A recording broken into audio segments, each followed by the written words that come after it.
Muy buenas, mi querido Whitewolf. ¿Cómo te encuentras? Pues me encuentro bien, muy bien. Aparte es igual es serio y aparte es igual es alegre, porque hoy es un día muy especial. ¿Qué día es hoy? Hombre, hoy te veo bien acompañado y pues a quien tienes a tu lado es al Father, a Wotan, Odin y Dios de muchos nombres. Hoy celebramos el día que descolgó del Yggdrasil, del árbol del mundo. Para Por nosotros una supuestísimo. festividad de lo más alto. Hoy 30 de abril, con la primavera ya en toda su plenitud, ¿verdad? Celebramos el gran día del Alfáder, el descolgamiento de Yggdrasil, el Ujú. fresno mundial, ¿no? El Axis Mundi, ¿eh? Y la adquisición de la sabiduría rúnica. Sí. ¿Eh? Entonces, pues, buenos días a todos, buenas tardes, buenas noches y Hail al-Fadir. Ail. Así que nada, con alegría y seriedad. Eh, Dentro vídeo.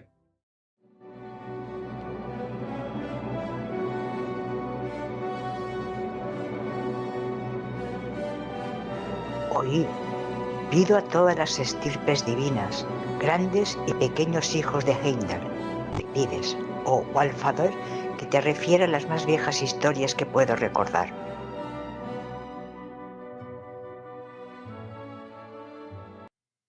Entonces dijo Gangleri: ¿Dónde y de qué vivía Ymir? Cuando la escarcha chorreó, nació de ella una vaca llamada Audumla, y 4 ríos de leche surgieron de sus ubres, y alimentó así a Ymir. Entonces dijo Gangleri: ¿Con qué se alimentaba la vaca? Chupaba las piedras de escarcha que estaban saladas, y el primer día que chupó las piedras, salió de ellas por la noche pelo de hombre, y el segundo día la cabeza de un hombre, y el tercer día era ya el hombre entero. Se llama Bruni, era de hermoso aspecto, grande y poderoso. Tuvo un hijo que se llamó Bor. Se casó con una mujer llamada Bestla, hija del gigante Bolthorn, y tuvieron 3 hijos.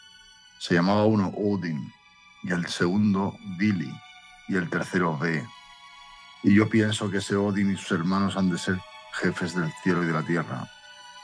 Pensamos que ese debe ser su nombre, que así se llama el más grande y noble de los hombres, y bien puede darse ese nombre ante ti. Muy buenas a todos y bienvenidos una vez más a vuestro canal Círculo Dinista Europeo. Gracias por acompañarnos y por seguir apoyando este espacio que construimos entre todos. En el silencio que precede a toda palabra, en la oscuridad que existía antes de que hubiera forma, en el espacio donde los antiguos escuchaban el eco de lo sagrado. Allí comienza nuestro viaje. Hoy continuamos esta serie dedicada a la cosmogonía nórdico-germánica, no como un simple estudio de mitos, sino como un retorno a la visión espiritual de los pueblos nórdico-germánicos, a su manera de comprender el origen, el orden y el destino del cosmos. A lo largo de esta serie nos adentraremos en los mitos más antiguos conservados en las Edas, en las tradiciones orales de los pueblos germánicos, en la visión del universo que compartía las culturas del norte de Europa. Exploraremos los mundos que sostienen el árbol cósmico, las fuerzas primordiales que dieron forma a la existencia, los seres que habitan entre el hielo, el fuego, la niebla y los ciclos eternos que rigen la vida y la muerte. En este tercer episodio nos adentramos en el misterio más profundo, la creación del universo en el que vivimos. Bienvenidos a esta serie. Y hoy, en este tercer capítulo titulado Ymir y sus descendientes, contamos, como no, con la presencia de nuestro querido hermano y compañero de aventuras, White Wolf. Bienvenido, White Wolf. Muy buenas. Pues nada, un placer estar aquí como siempre, a tu disposición, Krafen. Como hemos dicho antes, bien acompañados con nuestro querido Alfader. Y nada, con muchas ganas de continuar con esta serie y que la disfrutéis mucho. Así que vamos a profundizar un poquito en el tema y a ver si nuestro querido hermano White arroja un poco de luz. Al principio, en la lectura que hemos hecho de las Edas, como cada capítulo, em, hablamos sobre los seres primigenios Bruni y Bor. Aparecen dos nuevos seres. En la cosmología nórdico-germánica, los seres primigenios tienen una naturaleza andrógina, ¿verdad, hermano? Pero a partir de ese momento ya empiezan a surgir seres con una sexualidad definida, tanto masculina como femenina. Efectivamente, Rafen. Vamos a ver. Se ha hablado de Bruni, ¿vale? Bruni.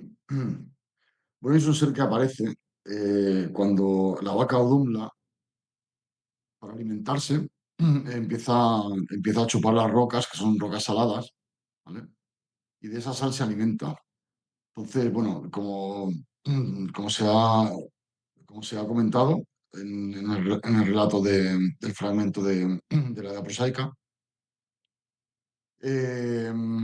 pues eso, empieza la vaca a chupar esas piedras saladas y de ahí va apareciendo poquito a poco el pelo de un ser, la cara de un ser de bello aspecto, distinto de Ymir, ¿vale? Del gigante de hielo primigenio. Bruni es un ser primigenio también, pero de otro tipo, ¿vale? Otra estirpe, por decirlo así. Aparece el pelo, aparece la cabeza, y finalmente aparece este ser llamado Bruni, ¿vale? Y Bruni resulta ser un ser andrógino de la misma manera que lo es Ymir, ¿vale? Son seres primigenios. Los sexos todavía no están definidos, masculino y femenino. Son seres andróginos, ¿vale? Son seres que tienen los dos sexos. Seres que a su vez pueden tener y tienen descendencia, pero no necesitan emparejarse con otro ser del sexo opuesto para tener esa descendencia, ¿verdad? Bruni e Ymir son seres de estirpes distintas, son seres de estirpes distintas, pero tanto uno como otro son de carácter andrógino. ¿Por qué? Porque son seres primigenios, porque todavía no ha llegado el momento en el que los sexos se definirán, será a continuación, pero aún no. ¿Vale? Ya, digamos lo que precede a la aparición de lo que es la sexualidad, viene dada a través de unos seres andróginos. En este caso, comienza con la sal, ¿Sí? por algún modo decirlo. Em, Volvemos al capítulo anterior con paralelismos. La sal, el mar, esa química surge la vida. Bueno, y como gran amante de la etimología de las palabras, pues no se me ocurre quién mejor preguntar, ¿no? Eh, ¿Quién es Bruni? ¿Qué significa Bruni? ¿Qué significa Bruni? Bueno, vamos a ver. Bruni significa. Bruni significa. A ver, yo me baso en las notas que aparecen bajo los textos édicos, ¿vale? Entonces siempre te ponen algunos apuntes. Yo no soy un gran etimólogo, ¿no? Pero me apaño, ¿vale? Entonces, pues tampoco no me lo invento, ¿vale? Siempre a pie de página te aparecen unas aclaraciones, ¿vale? Entonces, hay etimologías que las puedo desarrollar más y otras que las puedo desarrollar menos, pero básicamente sí sé qué significa. Significa el pardo, de color pardo, ¿no? Gato pardo, pardo. O el de espesas cejas, ¿vale? Tiene esos significados, Bruni. Bueno, hasta ahí puedo leer. Entonces, a partir de Bruni, o el ser de espesas cejas, de naturaleza andrógina, aparece Bor. Efectivamente, Bruni tiene descendencia, al igual que la tiene Ymir, ¿eh? Mir tiene también tiene dos hijos que aparecen de su pie. Y es un ser andrógino bueno, que tiene su descendencia, no necesita a nadie para tenerla. Parecen dos seres. Bor, o sea, Bruni, perdón, exactamente igual. Tiene un hijo, se llama Bor. Bor significa el perforador, ¿vale? Y bueno, entonces Bor presenta un carácter distinto. Bor ya no es un ser andrógino, ¿vale? Pues Bor luego se emparejará con la giganta Vestla y con la giganta Vestla pues tiene tres hijos, ¿no? Que ya seguramente os sonarán a todos. Odin, que no le suena a Odin, lo tengo aquí. Odin, perdón, Vili y Ve, ¿vale? Tiene tres hijos. ¿Mm? Por lo tanto, ya no presenta un carácter andrógino, o sea, ha ido avanzando un poco el ciclo, ¿vale? De estos seres primigenios andróginos, ahora encontramos ya un ser que no es andrógino y que tiene descendencia con un ser femenino, ¿vale? Y este es Bor y el ser femenino es la gigante Bestla. Y los hijos son Odin, Vili y Ve. ¿Mm? Exactamente. Entonces, aquí hay una cosa curiosa, ¿no? Porque la gente a lo mejor se lo pregunta. Eh, Odin, eh, mucho más conocido por todos, por supuesto. Billy B, quien esté un poco más interesado en estos temas y ha profundizado más, los conocerá también. Descienden de gigantes. Sin embargo, son Aesir. Claro, sí. Bueno, esto le pese a quien le pese, los dioses descienden de gigantes. ¿Eh? Siempre te puedes encontrar típico que te puede decir, no, pero si los dioses matan a los gigantes porque son malos, pues son sus enemigos, tal y cual, ¿cómo van a ser gigantes? ¿Cómo van a descender de gigantes? Pues sí, descienden de gigantes. Son distintas estirpes. ¿Eh? La estirpe de Ymir es la estirpe de los gigantes de hielo y la estirpe de Bruni o de Bor o de Odin Vilibe es otro tipo de estirpe, distinta, son gigantes también. Los seres primigenios son todos gigantes. O sea que aquí estamos dando dos saltos, ¿no? El del ser andrógino al ser a los seres como pues Bruni y Vesla, Mm. a, a los dioses que, que ya todos tienen una sexualidad marcada, definida. Categorizando a estos seres como dioses primigenios, menos uno, que es Bruni, el resto ya, Bor, Vestla, Odin, Vilive, ya tienen sexo definido. Son seres, digamos, más avanzados en en la cadena evolutiva, perdón, ¿vale? O Exacto. sea, los seres anteriores no habían evolucionado aún, o sea, en ese momento, tanto como para tener un único sexo, eran andróginos. Pero lo que ya llamamos deidades sí están más evolucionados. ¿Qué es lo que ocurre en la vida nuestra natural, en nuestra naturaleza, si echamos un vistazo? Pues desde la primera célula que se divide a la célula Mm. que mezcla su ADN una con otra y de ahí nace otro ser distinto. Efectivamente, Sería algo así. el paralelismo es claro, sí, sí, sí. Es curioso cómo nuestros ancestros sabían de química, biología, física, eh, Ay, y sin ir al colegio, ¿no? y sin ir al colegio, ¿verdad? Y viviendo en el monte y en los bosques. Qué curioso. Sí, sí. Entonces, bueno, aparecen Odin, Billy y Be. Volvemos otra vez a la raíz. ¿Qué, qué significa Odin? ¿Qué significa Billy? ¿Qué significa Be? Pues significan cosas que las voy a decir ahora mismo. Por favor. Bueno, empezamos con Odin, que es además hoy es el día de Odin para nosotros, ¿eh? Pues hoy, como hemos comentado al principio del vídeo, es el día de Odín y vamos a explicar un poco la etimología de la palabra, ¿no? Y de dónde viene el nombre. Ahora, curioso que sin preverlo, grabamos el capítulo del nacimiento de Odín el día que celebramos el sacrificio de Odín y uno de sus mayores logros, que es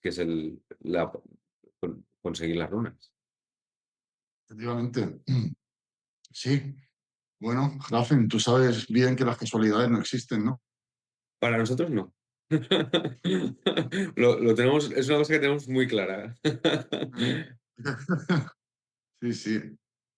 Perdón por el inciso, Pues pero sí, no, me ha era necesario. resultado, me ha resultado gracioso. Era necesario. Empezar con la etimología de Odin. Odin significa básicamente, así ya modo spoiler, ¿no? Como se dice ahora, voy a hacer spoiler. Odin significa el furioso. El furioso. ¿Eh? ¿Por qué significa el furioso? Ahora viene lo bueno. Vamos a ver. Entonces, nos ponemos a examinar las palabras, los nombres, ¿no? Odin, Odín. Odín es una latinización de la palabra. Si nos fuéramos a Suecia y preguntáramos sobre Odin, nos dirían Uden. ¿Eh? Pero vamos a comparar Uden con el nombre anglosajón. Woden. Nos suena, ¿no? Se parece bastante, ¿verdad? Entonces ahora vayamos al centro de Germania, de la Germania antigua. Wotan. Compara Wotan con Woden. ¿Eh? Vayámonos a Frisia, a la costa holandesa y del Mar del Norte. Wodan. Entonces, comparamos. Wotan, germánico continental. Wodan, frisio, costa del Mar del Norte. Woden, anglosajón. Uden, escandinavo. ¿Vale? A que nos suenan mucho todas estas palabras, a que vemos una relación directa entre todas ellas. ¿Vale? Totalmente. Ahora trasladémonos a la actualidad. Alemania, idioma alemán actual. Eh, Se puede ver rápidamente en el traductor Google. Pon furioso en el traductor Google. ¿Qué te saldrá? Saldrá wütend. Wütend. ¿Vale? Entonces, ahora volvemos otra vez con la comparativa. ¿Eh? Wotan, Wütend, Odin, Wütend, Wodan, Wütend. ¿Vale? Entonces, ¿qué significa Odin? Pues el furioso. Wütend, Wotan, Woden, Wodan, es lo mismo. ¿Vale? Significa básicamente eso. Aún podemos añadir más, si te parece, Por Rafen. supuesto. Vayámonos a la palabra furia. ¿Cómo sería furia en lengua alemana actual? Wut, ¿eh? Wut, Wuten, ¿eh? ¿Cómo era en proto, protofrisio, por decirte algo? ¿No? En anglosajón antiguo. Wot, Wot, ¿vale? Woden, Wot, furia, furioso. ¿Eh? ¿Cómo sería, por ejemplo, en escandinavo? Odd, Odd, ¿vale? ¿Os suena Odrerir? Odrerir, ¿qué es Odrerir? Odrerir es el caldero del hidromiel. ¿Eh? Todos sabéis que Odín bebió del caldero de hidromiel, que se llamaba Odrerir, ¿vale? Entonces, Odrerir, ¿qué contenía el caldero Odrerir? ¿Por qué se llamaba caldero Odrerir? Porque contenía el Oz. Oz. ¿Qué es el Oz? El Oz es el éxtasis de la vida. Furia, ¿vale? Ese es el Oz. ¿Y quién es el portador de la furia, del Oz? Pues Odin, Woden, Wotan, Woten, todos, y es uno. De ahí un poco la etimología de la palabra, el significado, furioso. Está muy bien recalcar todas, todas las raíces que puede tener un nombre, porque en los pueblos indoeuropeos a través del mismo nombre, explicaban mucho. Y, tal vez, pues, la gente no se para a pensar en estas cosas, pero tienen una importancia, sobre todo a la hora de investigar, crucial.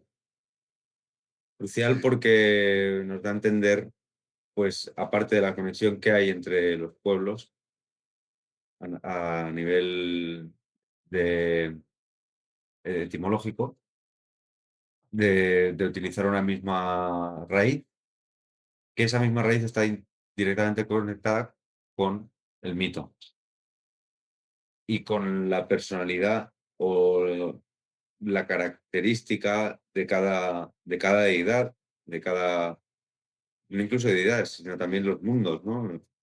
Lo explica alguna vez exactamente. en el Sí, capítulo anterior, sí, mundos o sí, lugares. sí, Mm, sí, me, sí. me parece Precisamente interesantísimo que se apunten. también la toponimia de los lugares, por ejemplo, yo qué sé, por decirte algo, Torsberg, significa Torsberg, la montaña de Thor. ¿Eh? A lo mejor te encuentras una colina, parece que era por ahí en Britania, había una que se llamaba, no sé si Torsberg o algo así, o No Thunberg, conozco. ¿sabes? Y eso pues, hace claramente una referencia directa al montículo de Thor, ¿sabes? Berg es montaña, ¿sabes? En lenguas o escandinavas o en lenguas germánicas antiguas.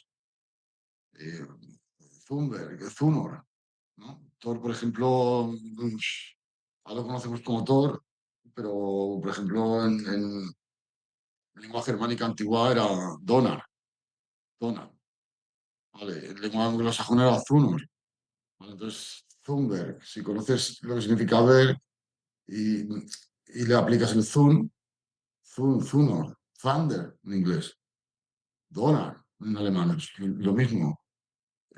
Thor, lo mismo. Significa simplemente trueno.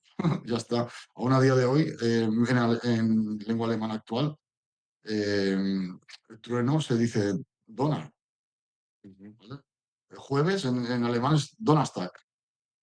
Sí, Tag es el día, como Dag en escandinavo. O, bueno, en lenguas escandinavas, quiero decir, perdón. Eh, Tag y Donner, pues ¿qué es Donner? Pues Donner es trueno, el día del trueno. O sea, el día de Thor. bueno, de hecho, Y nosotros eso, el pero día de Thor es el jueves, que es Thursday. Thursday en inglés. Thursday. ¿Qué es Third? Thunder. O sea, Sí, el día del trueno, el día de Thor. Y entonces, efectivamente, como comenta Grafen, conociendo la etimología de las palabras, descubres mucho, mucho. O sea, te desvela gran parte de todo esto. Pero bueno, no solo en el mundo nórdico-germánico, sino en cualquiera. Te vas a la mitología egipcia, tres cuartos de lo mismo. O sea, la etimología de las palabras revela muchísimo, mucho. Es súper importante. sí. Nos comunicamos a Pues través del lenguaje y culturalmente nosotros tenemos una densidad del lenguaje muy profunda y muy amplia, tal y como estás sí, explicando, que es de vital importancia para entender los mitos. Correcto. mm, sí, sí, sí. Es bastante muy, muy importante. La verdad que lo que comentaba, bueno, lo he comentado en todos los capítulos, siempre comento lo mismo porque es que no sé, lo considero muy, muy, muy importante. A unos esfuerzos, tanto en la etimología de las palabras como en la arqueología y tal, y, o sea, el nivel de descubrimiento es increíble. Sí, al ¿Sabes? final más Si solo tiras, herramientas. claro, mientras más herramientas mejor. Si solo tiras de la etimología, vale, bien. Y si solo tiras de la arqueología, pues bien. Pero si tiras de las dos, ¿qué? O sea, pues mejor, ¿no? Claro, y además convergen. Claro. Bueno, quedando claro el origen etimológico del nombre de Odin y ese origen describe por ende a Odin o Wodan, Woden, en fin, como lo quieras llamar, al final es lo mismo. Tiene dos hermanos, Billy y Beth. Supongo que también ahí hay chicha. Pues, a ver, sobre Billy B no tengo tanto que decir como sobre Odin, pero sí puedo decir alguna cosita. Bueno, Billy viene a significar básicamente voluntad, ¿vale? Voluntad. Y no tengo más que decir. Sobre D, sí que tengo algo más que decir. D significa, viene a significar divino, templo, templo, ¿vale? Ujú. O sacerdote del templo, ¿no? También una persona también es un templo, Perdón. ¿vale? O sea, templo al final, si no hay nadie que esté honrando a los dioses y poniendo su alma, su voluntad, su energía al servicio de los dioses, de los espíritus, no hay nada. ¿Qué es un templo? Cuatro piedras. ¿Qué le da vida al templo? Ah, espíritus, los dioses, las personas que allá desarrollan la espiritualidad, ¿verdad? Es una persona, puede ser considerada un templo, ¿vale? Sacerdote del templo, ¿no? Entonces, pues perdón, viene a significar básicamente eso, templo, sacerdote del templo o divino. Veamos que en la antigüedad había distintos tipos de templos, ¿vale? Sobre todo los de tipo Hof, ¿vale? Un Hof es el típico, la típica casita de madera que todos hemos visto, Ujú. casita de madera, su tejadito, es un Hof, típico templo nórdico, escandinavo, ¿no? Ahora, aquí en España no tenemos Hof, lo que tenemos es un V, ¿ves? V, templo, ¿vale? Que es, bueno, más bien un santuario, un V no está techado, es un santuario al aire libre, ¿vale? Y esto se llama V, haciendo referencia a la deidad del mismo nombre, se llama V, y que significa efectivamente templo. Los Hof se ven hoy en día más en Estados Unidos, ¿no? O sea, Truffle Assembly, la comunidad de allí, Sí. no sé si tiene cuatro o cinco Hof. Nosotros aquí no, en España tenemos un V. Y en Chile, en Chile tenemos, bueno, es más bien un V. Luego tiene una casita también, pero la casita ya va para dedicada al banquete post-ritual, ¿vale? El ritual se celebra al aire libre. Hay como un cercado y, bueno, sería englobable en el templo de tipo V, de tipo santuario. Luego también hacer un poco de referencia a que V también es nombrado en las Edas como Lodur, ¿vale? Aquí en la Edad prosaica, o, bueno, o en este párrafo, son nombrados los tres hijos de de Bor, como Odin, Vili y Ve, ¿vale? Más adelante son nombrados como Odin, Hoenir y Lodur, ¿vale? Y también son nombrados en otros textos como Odin, Hoenir y Loki. ¿Cómo te has quedado, hermano Rafen? Pues, como dicen, de pasta de boniato. A ver cómo asimilamos esto. Eh, pues sí, sí. Billy Billy es Hoenir y o Lodur es Loki, ¿vale? Loki en los primeros tiempos, bueno, ya hablaremos en capítulos posteriores de esto, no quiero tampoco avanzar nada. Venía un poco a cuento. Bueno, eso eran capítulos posteriores que Odin y Loki, o Lodur o Ve, establecen un pacto de sangre entre ellos y se hacen hermanos de sangre. Y bueno, por ahí andan en los primeros tiempos. Sí, al Son contrario dos que deidades. dicen, aquí hay un poco de polémica, Mm, porque, bueno, también debido un poquito mm, no voy a decir nombres, pero todos los conocemos, los cómics y Hollywood. y tal, los han puesto como hermanos, literalmente hermanos, pero realmente están hermanados, que no es lo mismo. Claro, o sea, el antiguo pacto de sangre germánico, un pacto de sangre, pacto ritual, donde se establecían estas hermandades de sangre. Luego, pues estas hermandades de sangre se dedicaban a actividades guerreras, comerciales, lo que fuera, pero se hacían hermanamientos de este tipo, ¿vale? No eran hermanos reales, bueno, sí, o sea, no de, digamos, de los mismos padres, pero sí eran reales porque se habían hermanado a través del pacto de sangre. Y esto ocurre con Odin y Loki. Con Odin y Loki o Lodur o D, ¿vale? Pero bueno, ya en capítulos posteriores ya comentaremos más sobre esto. Sí, ¿Te parece, Gerardo? profundizaremos más, sí. Ahora vamos a lo que nos compete en este capítulo. Pero bueno, Sí. me gustaría recalcar que debido a la naturaleza de los valores que nosotros tenemos como dinistas, cuando nos hermanamos, ese pacto es sagrado y lealtad y honor. Una Totalmente. vez está hecho, no hay marcha atrás. Es algo que se debe cumplir. Es para siempre. No es un ahora somos hermanos y mañana no.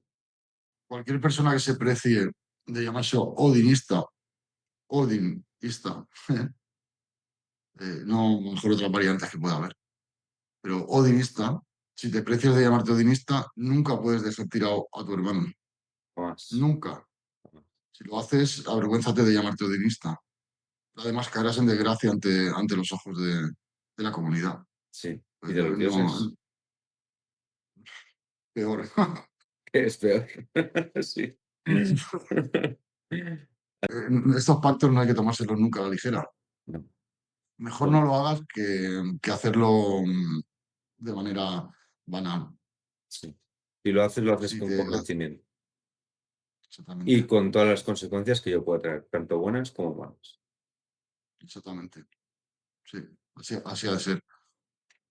Bueno, y como hemos leído en la introducción del vídeo, aparte de todas estas deidades y seres que hemos comentado, aparece otra distinta, que es la vaca Odumla.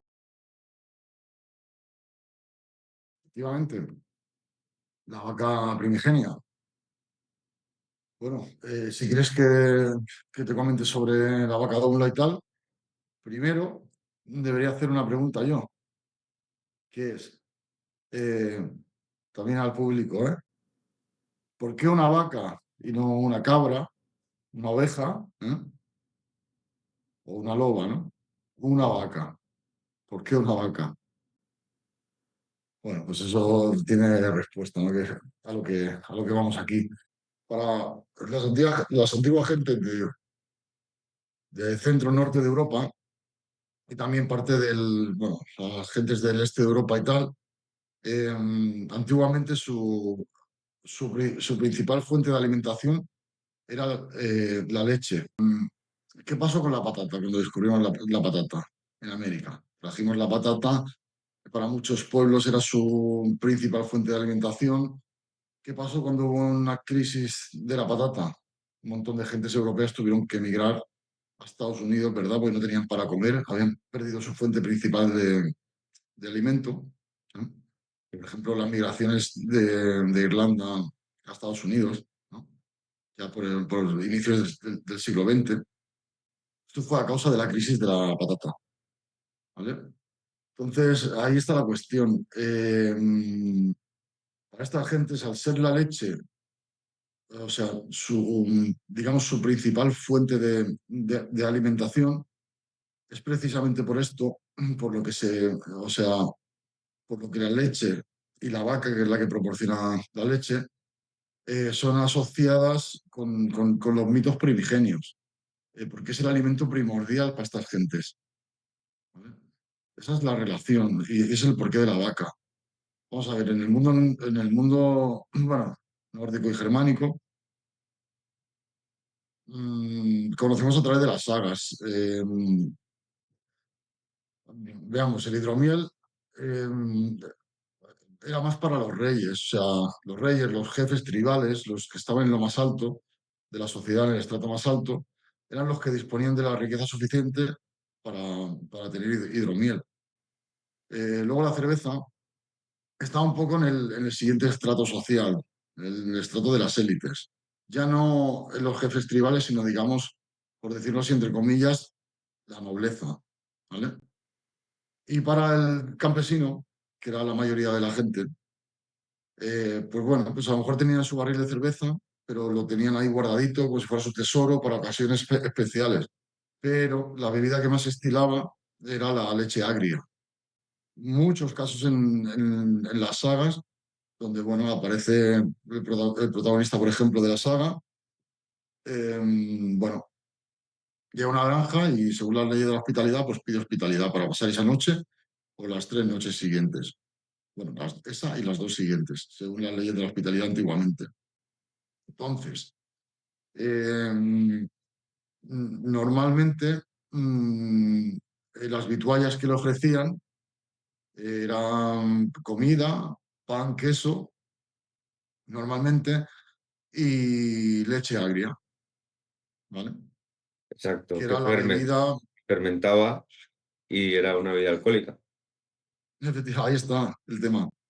Claro, o sea, ellos con la leche la dejaban fermentar, entonces la convertían en una bebida alcohólica, bueno, de una calidad baja que ellos se podían permitir. Si tenían un barril de cerveza, pues se lo guardaban, ¿eh? Y si podían, esconderlo y le ofrecían pues al huésped pues su bebida alcohólica de leche agria. En algunos casos, en algunas sagas, el invitado descubre que hay un barril de cerveza y bueno, aparecen los problemas, ¿no? ¿Por qué me lo escondes? Tal y cual. Pero bueno, eso es caso aparte. La leche era fundamental para la supervivencia de estas gentes antiguamente. Tan fundamental era que aparece reflejada directamente en los mitos del inicio de los tiempos, con la vaca Odunla. Es por ese el motivo que, bueno, que el animal sagrado es una vaca, o sea, el animal primigenio es una vaca y no es una cabra o no es una oveja, ¿no? Exacto, la fuente de alimentación. Como bien has Exactamente. comentado, cuando recibían visitas o en sus casas, que recordemos que eran pueblos principalmente ganaderos, Sí, porque la agricultura, pues por su situación geográfica, pues no era tan próspera como podía ser en el sur. claro, Y los productos lácteos, ciertos derivados, como puede ser el queso, tenían una durabilidad muy alta, que para el invierno era muy, muy esencial.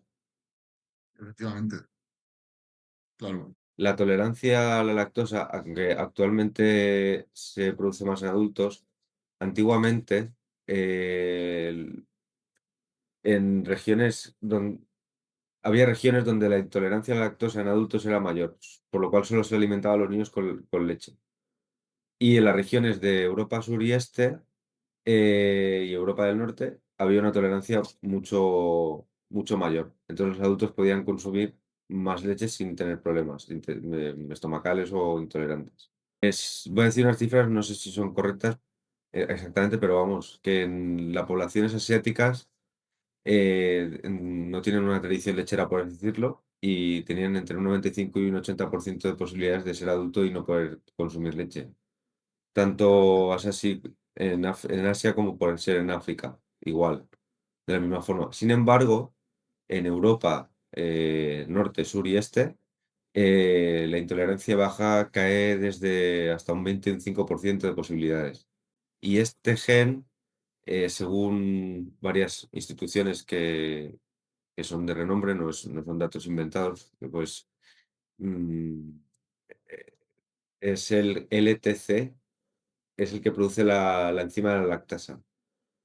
Y su baja expresión pues, causa intolerancia. Entonces, las poblaciones con más LTC tenían menos intolerancia. Y en ese ámbito geográfico, por su alimentación y por sus costumbres, pues ese gen proliferaba más. Efectivamente. Entonces, O sea, el MCM6 es otro determinante de si la lactasa se mantiene o no en la adultez. Entonces, esos dos genes están combinados, por así decirlo. No somos genetistas ni nada de eso, pero nos hemos informado un poquito para el tema. bueno, son estudios que están ahí y que, bueno, mucha gente conoce y el que no se puede informar. Sí, Son estudios que están ahí. son estudios Nosotros, universitarios, científicos, de genetistas, mm, no. efectivamente. Entonces, ese es el principal motivo. Por ejemplo, eh, mm, la intolerancia a la lactosa era muchísimo menor en el centro y norte de Europa. O sea, conforme bajas hacia el sur de Europa, la intolerancia empieza, o sea, el nivel de intolerancia a la lactosa empieza a aumentar. En la Por lo adultez. tanto, exactamente, por lo tanto, el consumo de leche es menor, ¿vale? Y en el centro norte, el consumo de leche es vital porque la intolerancia es muy baja, o sea, son muy tolerantes a la lactosa, con lo cual el consumo de leche y de productos lácteos es vital para su supervivencia. Tan vital es que finalmente la vaca aparece en sus mitos primigenios como fuente de toda vida. Es otra ¿Vale? pista más otra herramienta más que de la que disponemos, aparte de la arqueología, los escritos recogidos de toda una tradición oral, la etimología de las palabras.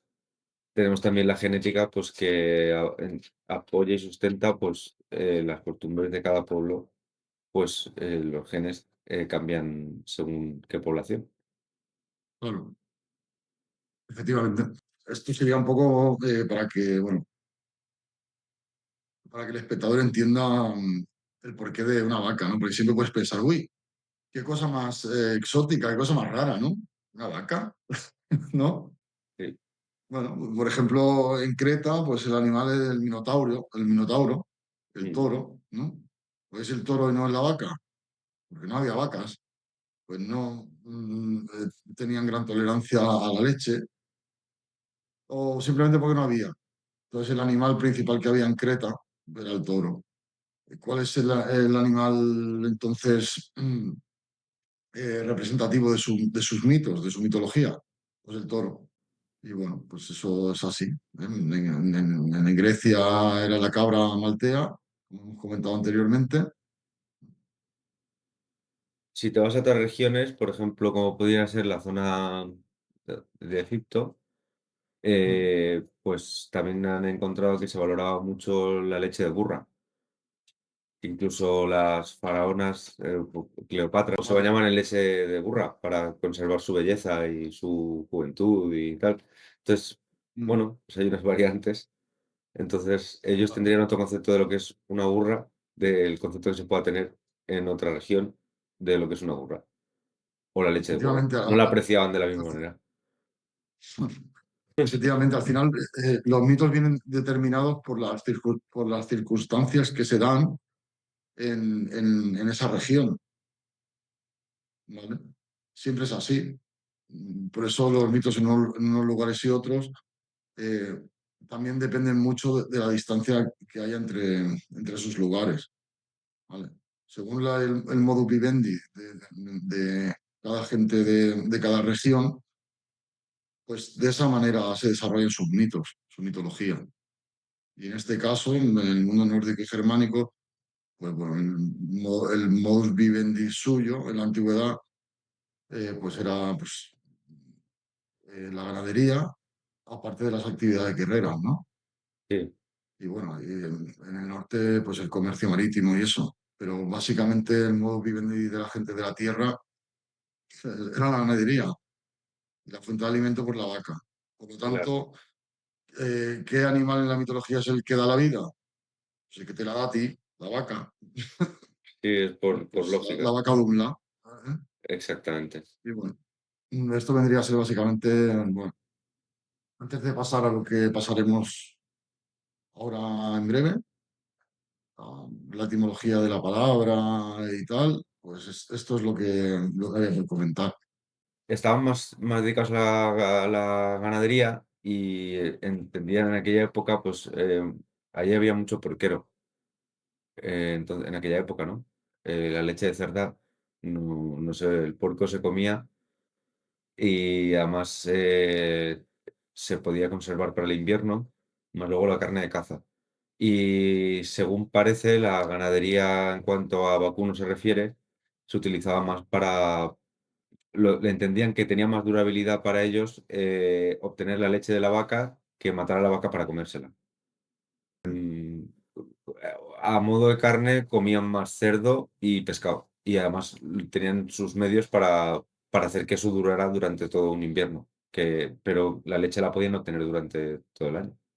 Los mitos, a la que empiezas a indagar en ellos y a desarrollarlos y tal, te das cuenta de que hay mucho. Y bueno, y explicando esto, o sea, profundizando y explicando estas cosas, o sea, al final el mito ya no parece algo fantasioso o algo tan lejano, Mm. ¿no? Sino que parece algo natural, es que lo es, Es, ¿vale? Claro, natural, lógico y a la vez práctico.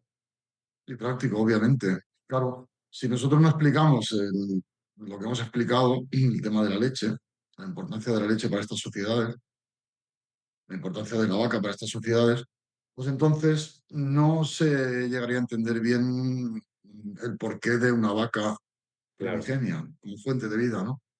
Podría haber Se supone que sido entonces un caballo o una loba, como en el caso de los romanos, ¿no? O podría haber sido cualquier animal, pero es este, una pero no es loba, este por ciencia infusa, sino que es por un motivo tangible. exactamente, sí, sí, Pues nada, si te parece,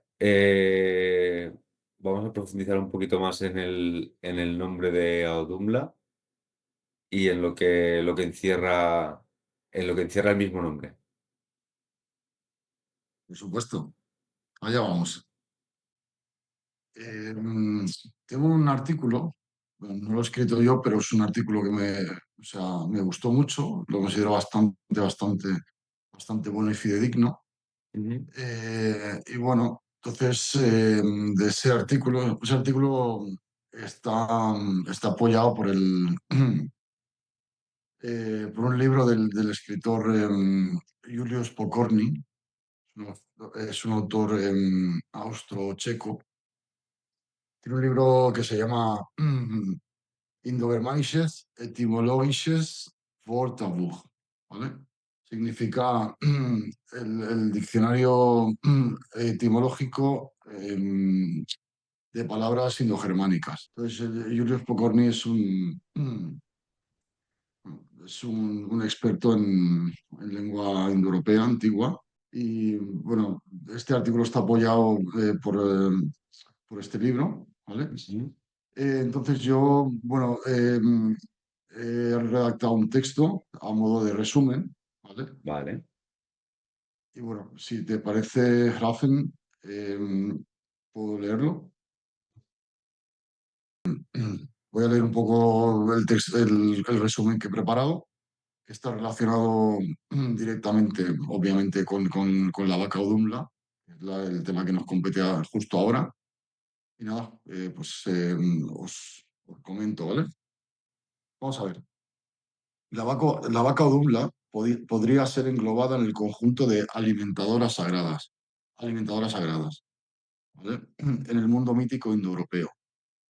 Odumla es una vaca sagrada primigenia en los mitos germánicos, como bien hemos leído anteriormente, que equivaldría en los mitos griegos a Amaltea. Amaltea es en realidad un nombre griego de origen ilirio. Iliria es la costa del mar Adriático, por encima de Grecia, ¿vale? Sería ahora Croacia, todo eso, ¿vale? Que a su vez el nombre procede de Tracia. Tracia es otra región que está por encima de Grecia. Entonces, en el Indogermanisches Etymologisches Wörterbuch el diccionario de etimología indogermánica de Julius Pokorny, se establece claramente el papel de la cabra amaltea, ¿vale? La cabra que alimenta a Zeus en los mitos griegos, ¿vale? La ubicación de este ser mítico es bueno, antiquísima, obviamente, ¿vale? La vaca Odumla también figura en los principios del mundo. Por otra parte, el nombre Adumla tiene la raíz dum, ¿vale? Que significa, antiguo indoeuropeo, animal domesticado. Animal domesticado. Y a su vez, umla, el sufijo, contiene la raíz aml, ¿vale? Que significa alimentar, con vocalización en u, ¿vale? Debido a la forma dum de la que procede, ¿vale? Entonces nos quedaría un protonombre, un nombre anterior, un nombre antiguo, eh, eh, que sería Amludoma. Amludoma. Tendría un parecido bastante cercano con Audumla. O sea, tiene un parecido muy cercano, ¿eh? Amludoma y Audumla. Claro, habiendo sufrido ya obviamente este último nombre, pues todas las variaciones del lenguaje hasta llegar al escandinavo édico, o sea, al lenguaje escandinavo en el cual están escritas las sedas. Pues las alimentadoras sagradas, o sea, no se encuentran solo entre el ganado, ¿vale? La vaca, la cabra, pertenecen al conjunto del ganado, ¿vale? Hay otro tipo también de alimentadoras sagradas en el mundo mítico indoeuropeo. Por ejemplo, la que seguramente conocéis todos, pues muy conocida, pues es en el mito de la creación de Roma, la loba que alimenta a los gemelos Rómulo y Remo, ¿verdad? Esto no es ningún secreto, todo el mundo lo conoce. Rómulo y Remo, en su forma arcaica, indoeuropea, Diuomelos y Diuemos, que significan respectivamente sagrado y divino, los dos gemelos. Pertenece a este mismo grupo de alimentadoras sagradas, ¿vale? Esas misteriosas madres que, bueno, no son humanas y que alimentan a dioses y a héroes. Creo, Rafen, que querías hacerme alguna otra pregunta relacionada con los mitos indoeuropeos. A pesar de la similitud de los mitos indoeuropeos, no es el mismo mito uno que otro, pero sí que hay Obviamente, ciertas similitudes. O sea, no significa que todas las creencias indoeuropeas fueran las mismas, sino que hay ciertos paralelismos. Pues te puedes ir a la India, la vaca sagrada también. Son paralelismos también lo que estamos hablando, ¿no? Guay. Entonces, bueno, partiendo de ahí, pues también creo que es interesante volver hacia atrás y preguntar sobre el ser primigenio y Mir. pues sí, claro. Te puedo comentar sobre, bueno, mitos indoeuropeos relacionados con Ymir, ¿no? Ya lo sabía que me lo ibas a preguntar, así que, bueno, lo tengo todo aquí escrito, ¿vale? Y voy a Juego continuar siempre leyendo. preparado. Efectivamente. Aquí recurrimos al mito de Rómulo y Remo, que a su vez remite al mito de Yama y Yemos, los gemelos divinos, ¿vale? Los mitos más antiguos indoeuropeos, ¿eh? Del cual uno mata al otro realizando un sacrificio divino. Ese Rómulo que mata a Remo en los mitos, la creación de Roma, y Yama y Yemos, pues igual uno de los hermanos mata al otro, ¿vale? Es un mito anterior. El de Rómulo y Rómulo ya es posterior. Realiza un sacrificio divino y con su carne o sacrificio crean el mundo primitivo. Y esto nos remite otra vez más eh, a lo que contaremos en el siguiente capítulo, que vamos a hacer un poquito de spoiler, que es la muerte de Ymir a manos de los tres hermanos, Odin, Vili y Ve. ¿Qué ocurre tras la muerte? Lo contamos en el siguiente capítulo. Ya lo podréis intuir, pero no lo callamos de momento. el sacrificio de uno de los gemelos y de su carne, o de su carne, se crea el mundo primitivo, mundo primero. En la cosmología germánica, este mito está representado, lo que acabo de comentar, está representado en la muerte ritual y mágica del gigante andrógino Ymir. En lengua protogermánica, Yamus, Ymir, Yamus. Vemos otra vez los paralelismos, que no podemos de hablar de paralelismos, a manos de los tres hermanos Odin, Vili y Ve, bueno, como hemos comentado, ¿vale? Cuyo cráneo da origen al mundo primitivo. Bueno, entonces en Asia, Yamas en los mitos iranios y Yama en la India, desdoblado de su hermana Yamuna, que significa río sagrado, y en Lituania, en los mitos lituanos antiguos, Ymir es llamado Yumis, bueno, Ymir, un ser primigenio, ¿no? Eh, que es Ymir, es llamado Yumis. Vemos los paralelismos, ¿no? Todo el rato en la misma raíz, ¿eh? Yumis, Yamuna, Yama, Yamas, los gemelos, Yama Yemos, ¿vale? Ymir, pues todo el rato la misma raíz se repite, ¿vale? Las lenguas indoeuropeas están todas emparentadas, eran todas de un mismo conjunto, ¿vale? Que es lo que comenta Grafen. Las lenguas no son las mismas, las religiones no son las mismas, los mitos no son los mismos, pero coinciden todos, o sea, tienen muchos paralelismos, tienen muchas similitudes, porque la raíz primigenia es la misma, ¿vale? Pero lo cual no te lleva a decir o afirmar que todas las religiones son la misma. No, no son la misma. Son religiones distintas que han evolucionado de manera distinta, pero que sí que tenían una raíz primigenia que era la misma, al igual que el lenguaje indoeuropeo, o sea, las lenguas indoeuropeas, ¿no? Por poner un ejemplo, el español, el italiano, yo qué sé, el escandinavo, da igual, o sea, todos son lenguas indoeuropeas. Tienen, o sea, se pueden ver muchas similitudes, tienen raíces comunes. Son lenguas distintas, ¿no? Te vas a Noruega y no entiendes ni papa. Algunas palabrejas entiendes, ¿por qué? Porque tienen la misma raíz, ¿vale? Pero las lenguas, sin embargo, se han desarrollado de maneras distintas en los distintos lugares, así como los mitos y las religiones. Eso no se puede afirmar que es la misma, ¿vale? Sí, Es por eso, ¿vale?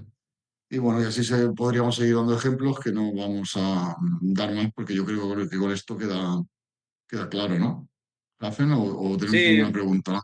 no, básicamente es eso, pues eh, es interesante ver pues los paralelismos que existen dentro de una misma región como es Europa, pues incluso te puedes ir a Asia o lugares más lejanos que también tienen esa similitud, lo cual pues es interesante que de alguna manera pues hay esos paralelismos, pues algo significa esto. El qué, Claro, pues lo dejamos a interpretación del oyente. La verdad es que ha sido un capítulo bastante interesante. Em, como bien decimos, estamos empezando a... Es un atisbo de lo que viene, porque vamos a profundizar mucho más en los siguientes capítulos y yo creo que va a haber bastantes sorpresas, porque esto pues es un pequeño comienzo, una pequeña introducción, estos primeros episodios, a algo que ya lo veréis. No adelantamos nada, pero ya lo veréis, que estos tres primeros capítulos es una introducción, por así decirlo. Y a partir del siguiente, em, creo que notaréis el por qué estamos diciendo esto. Así que por mi parte, si no tienes nada más que añadir, el capítulo queda finalizado. Esperamos que os haya gustado que lo hayáis disfrutado. No os olvidéis de suscribiros, darle a la campanita para no perderos nada. Que sepáis que este capítulo va a ser cada domingo para todos vosotros hasta terminar la serie, que comenzaremos nuevas series también, profundizando en otros temas. Y nada, Wolf, muchísimas gracias, como siempre, por tu aporte, por arrojar luz Un placer siempre. y esperamos vernos muy pronto aquí en el canal Círculo Dinista Europeo. Así quede dicho, y que así permanezca la memoria de quienes nos escuchan. Desde la leche de Audulna hasta el despertar de Bruni, desde el hielo lamido hasta el linaje que dio forma al mundo, hemos recorrido los pasos del origen. Hemos contemplado el surgir de Bor y Vesla, el nacimiento de los tres hermanos que alzaron un orden sobre el abismo. Ahora que las palabras regresan al silencio, que el eco de los antiguos se siente en el pecho como una brasa encendida, que cada oyente guarde en su interior el recuerdo del hielo primordial, del fuego que lo desafía, del poder que nace cuando ambos se encuentran.